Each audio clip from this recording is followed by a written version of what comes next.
what was the decision like to like do it? I'm going to pursue my dream. Like I actually want to do this now. So I'll backtrack a little bit. So I went 7 years without touching a baseball, right? Like didn't watch baseball outside of like the Cubs World Series in 2016, or like watching some of my old teammates like Zach Godley, Bruce, or one of my best friends, Bruce Maxwell, Jake Barrett. So some of these guys that play professional baseball, like I'm tuning in, watching them, CJ Edwards. Other than that, like I didn't touch a baseball. I didn't talk about baseball. Like I didn't do anything baseball. It was like when I walked away, I felt like I had to just leave everything behind me. Well, last year I kind of got to this point where I was like, man, like if I got an opportunity to play baseball again, I think I would. But like I didn't know you could play men's league baseball. Like I didn't know that existed.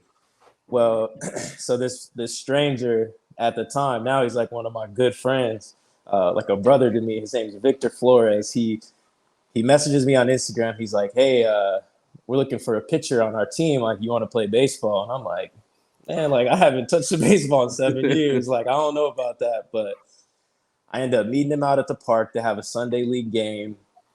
I go out there. I start playing catch. All I talk about for a whole week is baseball. That's all I can think about. That's all I want to do. Like, I can't wait for next Sunday because, like, I'm going to play this time.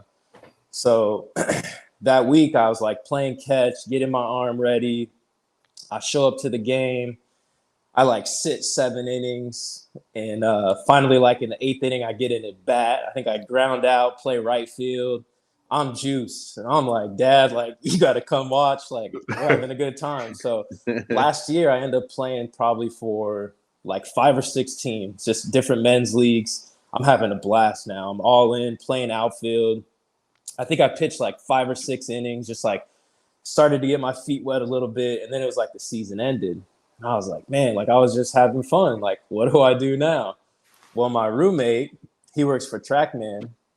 He's like, hey, we have this basically like TrackMan data capturing event they're doing. They got a new baseball unit. They need guys that throw over 80 miles an hour. He's like, can you come out here? I was like, I don't know how hard I throw, but like I could try. So I get on the mound. I'm throwing like 95 miles an hour. I was like, okay, like, I'm kind of surprised myself because that's over 80. Yeah, I didn't know I had that in the tank. Like, I just got off of work at 2:00, showed up to the field, stretched a little bit. Now I'm throwing 95. So I'm like, okay, like I just kind of filed that in the memory bank of like, okay, like it's cool to know that's there. So this year rolls around, getting ready for men's league again. And now I kind of know like, hey, I throw, low to mid 90s. Like, so now knowing that like I had success last year and I'm throwing fastballs by guys, like I can see why. So kind of this year, I'm like getting the itch to play baseball. And I text one of my old teammates, Sean Dunston, and then my buddy Bruce Maxwell, and they were playing down in Mexico together. And I was like, hey, I'm going to play with you guys this year. And like once I said that, it was kind of like I felt like I couldn't back out. Like I had to actually start training and preparing.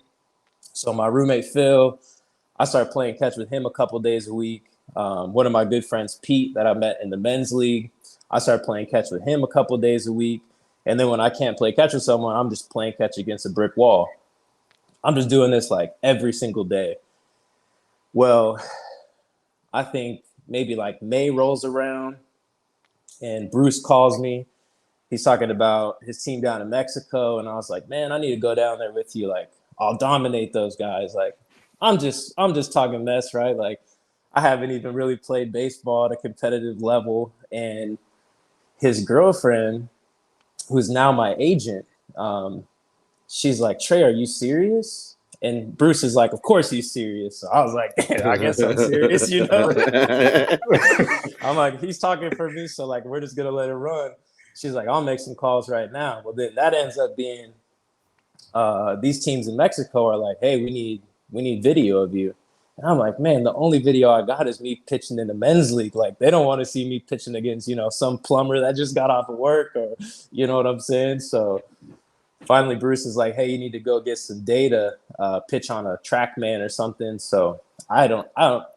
Back when I was playing, we didn't have all this, at least not to my knowledge, right? So right. I have no idea what this means. I end up reaching out to some guys, actually the guys that own Terra Sports, and they're like, yeah, come on down. Like, we got you, whatever you need.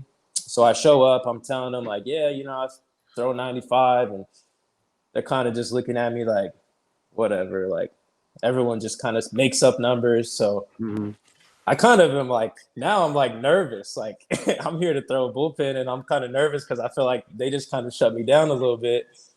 So I hop on the mound, and I'm like, first fastball is like 94, and like eyes open, and it's like 95, 96.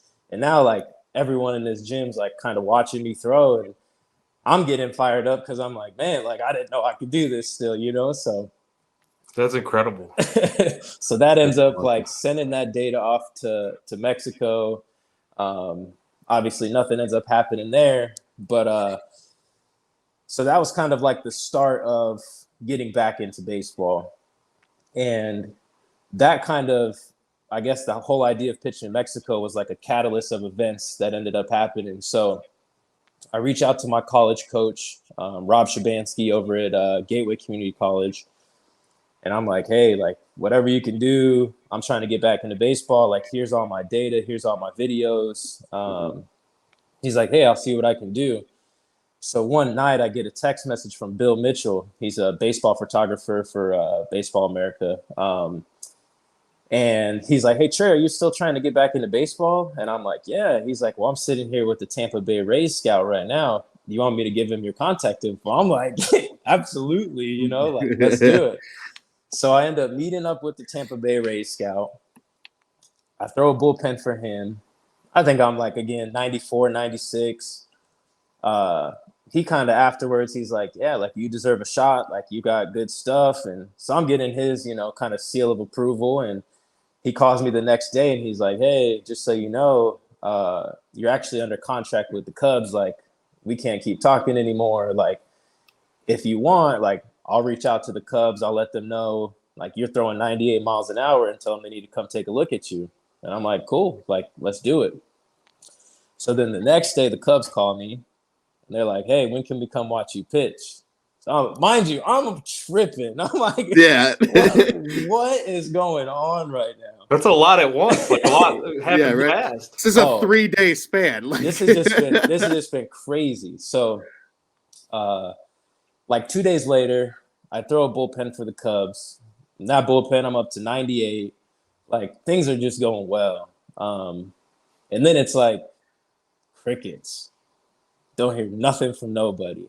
So, like, talking to my agent, kind of like, what's going on? What's the next steps? And I think like a month later, Cubs call, and they're like, hey, we want you to come down to Sloan. We want you to come throw a bullpen. I'm like, cool. So I go down there. So this is like the first time I've stepped foot in the facility since, 2014. I walk by my old locker. I go through, the clubhouse. I'm walking through the weight room. One of the guys that used to work there, Gil Passarella, I'm a love Gil, just like an incredible human being. He actually just retired. So I got to see him, talk to him for a while. It's been, forever, right? 8 years. So I go, I pitch. After the bullpen, they're like, do you got any questions? I'm like, I don't know what I'm supposed to ask, right? I'm like, yeah.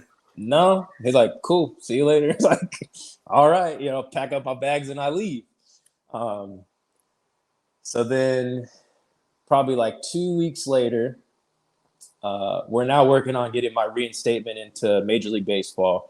So I'm having to draft letters, send those in, requesting to be reinstated. Then finally, I'm at work one day. I get a missed call from a Massachusetts number. And I listen to the voicemail, and it's like, hey, Trey, just want to call and let you know you've been reinstated into baseball. Like, you're a Chicago Cub again. Like, welcome back. Give me a call. And I'm like, man, this is crazy. Let's go. What were the emotions when you first got that phone call? Like, I mean, obviously probably through the roof, but I mean, at first, I didn't really know what to think. It had been like, this is like a months long process now. And then obviously knowing like the uphill battle I had to climb to get there, knowing like I'm 30 years old, I haven't played professional baseball in 8 years. Like, how do you even go back into play professional baseball? Like, if you don't get drafted, like, and you're not a dude that's been playing, like, to get seen, like, how does that happen? I don't know. So to me, it's all like all the odds are against me. So I was just overwhelmed. You know, I'm excited. I think the first thing I did, I called my dad, and like I call my dad every morning. So when I called him, and mind you, this whole process, he's been like, "Have you heard anything? Have you heard anything? Have you heard anything?" And I'm like, "Bro, you got to quit asking me, because every time I say no, like it hurts my heart a little bit, you know." So when I called him, like he knew, because he's like, he doesn't call me in the middle of the day. So I call him, and he was like, "What's the news?" And I was like, "Man, I'm a Chicago Cub again." And he starts cheering. He's going crazy. I start crying, because I'm like, man, like I never thought this day would come. Like, so yeah, just overwhelming, definitely.